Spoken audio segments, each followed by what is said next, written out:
Hey folks, I met Darryl Cheese Robinson when I was 15 years old.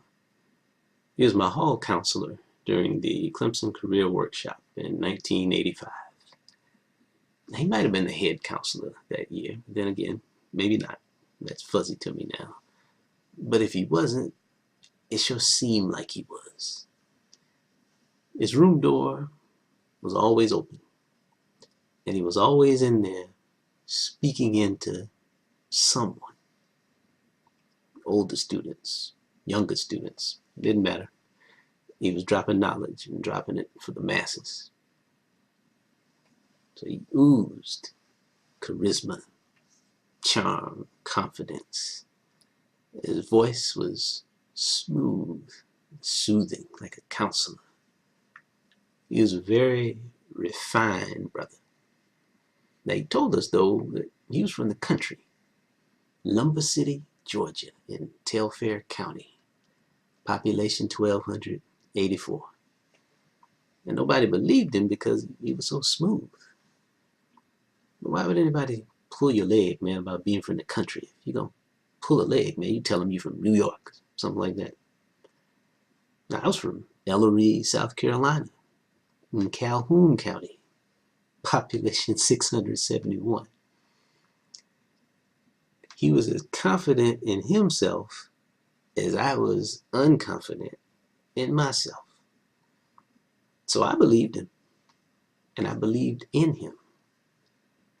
And I had found myself a secret role model. He spoke on a litany of topics, most of which I knew nothing about, man, but I'm all ears.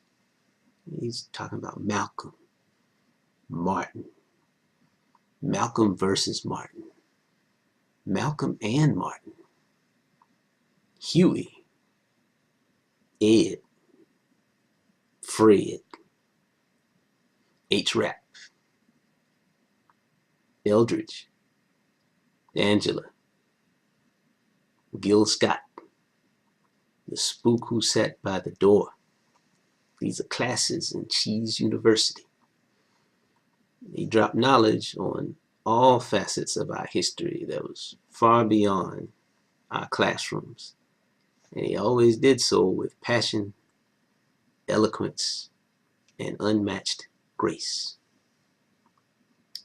Now, he also always had orange juice in his refrigerator.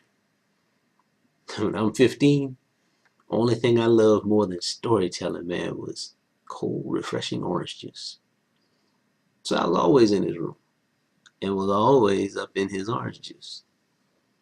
Now, he graciously allowed me to guzzle whenever thirst beckoned, all the way up to my freshman year at Clemson in 1987. So I went to my first house party. It was at his house. There ain't no party like a cheese house party. So I slid in, went straight for the orange juice. He slid over and greeted me, pulled me aside. Come here. He said, my brother, tonight the orange juice has a special purpose. So enjoy yourself responsibly.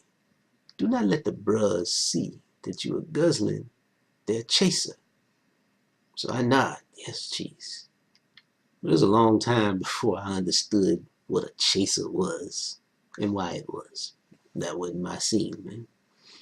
But I heeded his advice. And after my freshman year, man, Clemson became a blur. I buckled down, I did my thing, had my fun, I got out, I got on. And after that, life itself became a blur. Lots of us lost touch with each other. Cheese and I actually got back in touch last year, 2017, 32 years after I first met him, after I have now grown up a little bit. Now, last year I finally stepped out, made my debut as a stand-up storyteller. A what? What's a stand-up storyteller?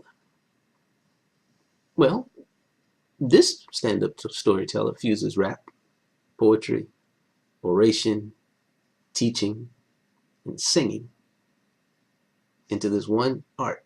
And then I write, direct, and produce pieces that inspire hope, healing, and change. This ain't stuff you're gonna ever hear on the radio. You might not hear it on most stages, but it is the language of movements and change. I dropped several songs last year on Facebook, wrote and produced several more. Now I got a modest reception from most. I got crickets and snickers from some. But I'm gonna tell you, Cheese had to be my biggest fan. And I was proud of that.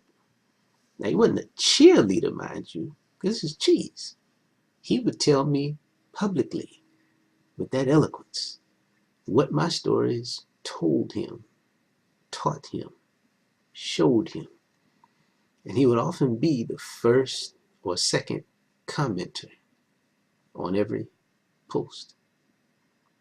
Now you can't buy that type of feedback and encouragement. You could also do much worse than receive the blessing and endorsement of the very cat that you model a lot of your swag after. So rest easy, Cheese.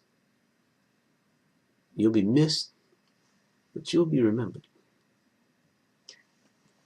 Your supreme level of encouragement, inspiration, grace, peace, love, and most of all, wisdom, man. That'll live forever.